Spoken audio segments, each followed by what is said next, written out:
রমজান মাস যাতে আল্লাহ তাআলা আমাদের রমজানকে নসিব করে। কেন? হাদিসে পাইলাম রমজান মাসে মোমেনের যদি মৃত্যু হয় কবর আযাব মাফ।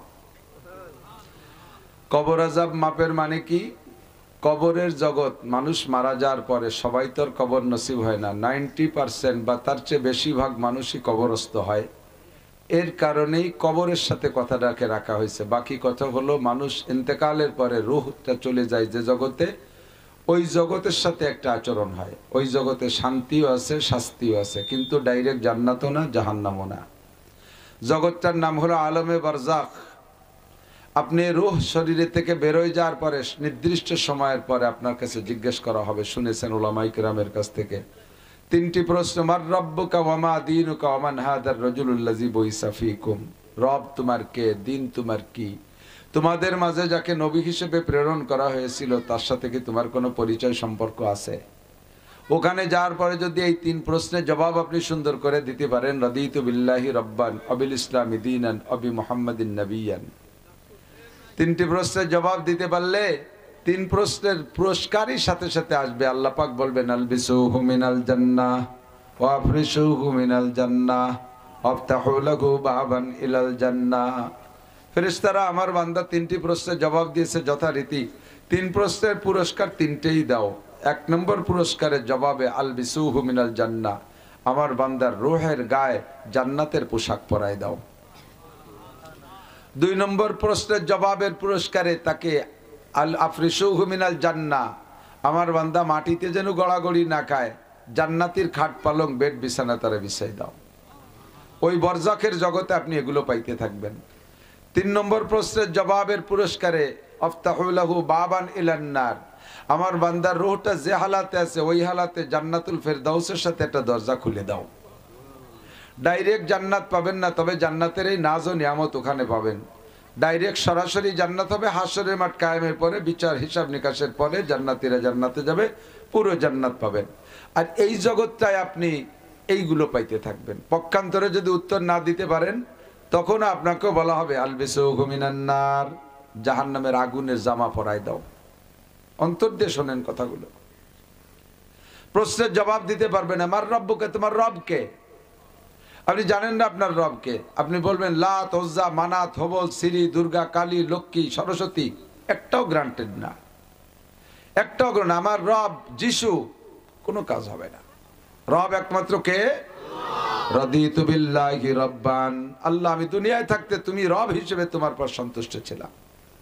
এই জবাব না দিতে পারলে, দুই নম্বর অমা দীনুকা, তুমি কোন ধর্মের, একমাত্র ইসলাম ধর্ম ছাড়া কবরে কোন ধর্মের জবাব গ্রহণযোগ্য নয়, এ উত্তরও দিতে পারেন নাই। তিন নম্বরে আমান হাদার রাজুলুল্লাযী বুইসা ফীকুম, আমার নবী মুহাম্মদুর রাসূলুল্লাহর সাথে তোমার কোনো পরিচয় আছে, আপনি সে জবাব দিতে পারলেন না। সঙ্গে সঙ্গে তিনটে ব্যর্থতার কারণে তিনটে পুরস্কার আসবে। এক নম্বরে আলবিসুহু মিনান নার, ওর গায়ে জাহান্নামের আগুনের পোশাক পরায় দাও। ওয়া আফরিশুহু মিনান নার, তার বিছানা বানায় দাও জাহান্নামের আগুন দিয়া। আফতাহু লাহু বাবান ইলান নার, তার দেহের সাথে আগুনের একটা দরজা খুলে দাও জাহান্নামের সাথে। উভয়জনকে দুইটা দিয়ে ফেরেশতারা ডেকে বলবে নুমকা নাওমাতিল আরুস, তুমি নতুন দুলমিয়ার মতো ঘুমাও। যাকে জান্নাতের সবকিছু দেশে জান্নাতের, তার তো নতুন দুলমিয়ার মতো ঘুম আসবে, তার কথা ঠিক আছে, কিন্তু যারে জাহান্নামের আগুন সবকিছু দেয়া হলো তারও কবে নতুন দুলমিয়ার মতো ঘুমাও, তুমি নতুন জামাইয়ের মতো ঘুমাও। আগুনের জামা, আগুনের খাট পালং, ল্যাপ্ত শোক, আগুন আসতেছে কবরে, এই অবস্থায় কি দুলমিয়ার মতো ঘুম আসবে নাকি? কথাটা কেমন হলো? অনেক সময় মারা ছোট ছোট বাচ্চাদেরকে রাগ করে পিটান পাটান দেয়, তো মায়ের একটা খাইয়া মার সামনেতে দৌড় মারে, মাতে সলা ধরিয়ে দাওয়া মারে, তো উঠোনের ওই কোনায় যাইয়া, পোলাপান তো ফাজিলির গুরু, মা তো আর ওর সাথে দৌড়ই পারে না, ওই জায়গা থেকে নানা নীলকি বিলকি মারে, আর মা কয় আয় তোর জন্য বিরিয়ানি রাঁধছি। সলা না স্যার খায় বিরিয়ানি খাওয়াবে দিকায়, এই বিরিয়ানি মানে সলার বাড়ি, বিরিয়ানি মানে বিরিয়ানি না, বিরিয়ানি মানে। ফেরেশতারা কয় নতুন দুলমিয়ার মতো ঘুমাও, জাহান্নামের আগুনের পোশাক গায়ে, বেড বিছানা আগুনের, তার ভিতরে নতুন দুলমিয়ার মতো ঘুমাও। কতদিন? কিয়ামত পর্যন্ত, হাসরের মাঠ কায়েম হওয়ার আগ পর্যন্ত এখানে। তো মোমেন যদি রমজান মাসে মারা যায় তাহলে তাকে কবর আযাব রমজানের ওসিলায় ক্ষমা করে দেওয়া হয়। আর আল্লাহ পাকের সিস্টেম হলো একজনকে এক জগতে যদি 1 মিনিটের জন্য ক্ষমা করে ওই জগতে আর কোনোদিন শাস্তি দেয় না। কাজেই রমজান মাসে মরলে যদি কবর আযাব থেকে মাপ পাই কিয়ামত পর্যন্ত আর তার কবর আযাব হবে না, বলি সুবহানাল্লাহ। এই জন্য বলি বাল্লিগ না রমাদান, আজ মরি আর কাল মরি, মরতে তো হবেই। আমাদের মরণটা তুমি রমজান মাসে দিও, বলেন না আমিন। এই দোয়া করতে করতে আর 7-8 দিন পরে রমজান মাস ধরেন পেয়ে গেছেন, পাইই এখন আল্লাহ যদি কয় যে রমজানের কথা কইছিলে পাইছো তাহলে আজকে মেরে দেই, এবার দোয়া করবো আল্লাহ না আমি আজকে মরবো না। কেন মরবো না? আমার মনে বড় তামান্না, আমি অনেকদিন রমজান পেতে চাই। সামনে যদি 30টে রমজান পাই 30টে শবে কদর পাবো। 30টে শবে কদরের ভিতরে যদি একটা শবে কদর আমি পাইয়া যাই, লাইলাতুল কদরে খায়রুম মিন আলফি শাহর, 84 বছর 4 মাস লাগাতার অবিরাম ইবাদত করলে যেই নাকি লাইলাতুল কদরে এক রাত ইবাদত করলে তার চাইতে বেশি নাকি। এজন্য আমি অনেক রমজান পাইতে চাই। রমজান মাসে দোয়া কবুল হয়, বিশেষ করে ইফতারির সময় দোয়া কবুল হয়। ইফতারি সামনে নিয়ে 4-5 মিনিট আগে আপনি দোয়া করবেন। আল্লাহ ফেরেশতাদেরকে ডেকে বলে, হে ফেরেশতারা, আমার বান্দার সামনে তো খাবার কম নাই, তার পেটের মধ্যে ক্ষুধাও কম নাই, সারাদিন কষ্ট করে রোজা রেখেছে, সামনে তার খাবার আছে, আমার বান্দা খায় না কেন? ও জায়গা তো আমি নাই, কেন খায় না? ফেরেশতারা কয়, আল্লাহ তোমার বান্দা অন্ধ জগতের অটল বিশ্বাসী পাগল, ও আজান দেওয়ার আগে একটা লুকমাও মুখে দেবে না, তোমার কাছে চায়, ও গুনাহ মাফ চায়, তোমার কাছে জান্নাত চায়, জাহান্নাম থেকে পানা চায়, ছেলে চায়, মেয়ে চায়, চাকরি চায়, ব্যবসা চায়, বাণিজ্য চায়, ক্ষেত চায়, খামার চায়, জায়গা চায়, জমি চায়, ওর মনে বড় অনেক তামান্না। আল্লাহ পাক বলেন ওর সব চাহিদা আমি কবুল করে নিলাম। ইফতারি সামনে করে দোয়া কবুল হয়।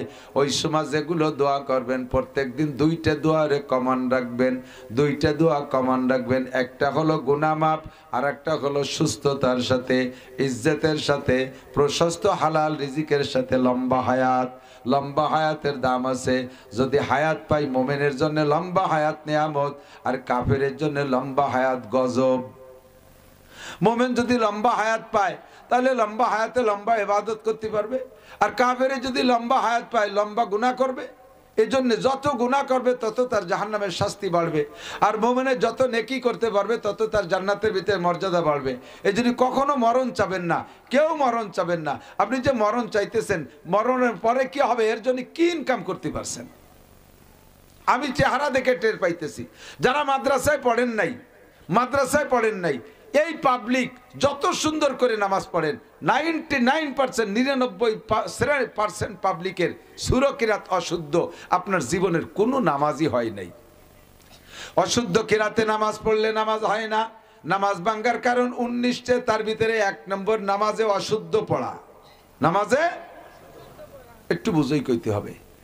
ইমাম সাহেব শুদ্ধ কিরাতের অধিকারী, 2 পৃষ্ঠা কোরআন শরীফ পড়ছে নামাজের ভিতরে, 2 পৃষ্ঠা শুদ্ধ, লাস্টে যাইয়া একটা আয়াতের ভিতরে জবরের জায়গা পেশ হয়ে গেছে, জবরের জায়গা পেশ হয়ে গেছে, এমন মার খাইছে যাতে ঈমান পর্যন্ত নষ্ট হয়ে যায়। পুরো 2 পৃষ্ঠার কোনো ঠেকাতে পারবে না, নামাজ বাতিল হয়ে যাবে। মদের জায়গা মদ হয় নাই, মদ মদ মদ মানে গাঁজা বা না, কিন্তু মদ মানে টাইনে পড়া, মদ মানে টানের জায়গা টান হয় নাই, নামাজ তো হবেই না। আর ইচ্ছাকৃত বললে ঈমানও নষ্ট হয়ে যাবে। যেমন কুল ইয়া আইয়ুহাল কাফিরুন লা আ'বুদু মা তা'বুদুন, আল্লাহ পাক বলেন কুল তুমি বলো, ইয়া আইয়ুহাল কাফিরুন, হে জগতের সমস্ত কাফেররা শুনে নাও, লা আ'বুদু মা তা'বুদুন, তোমরা যে 33 কোটি দেবদেবীর পূজা করো, আমি বিগত করি নাই, কোনোদিন করব না, আমার কোনোদিন করা সম্ভব না। কথা কোন ঠিক কিনা? লক্ষ্মী পূজা, দুর্গা পূজা, সরস্বতী পূজা, কালী পূজা, এর কোনো একটা পূজা আমি করি নাই, করব না। এটা হলো সূরা কাফিরুনের খোলাসা তরজমা। যদি লারে একালিফ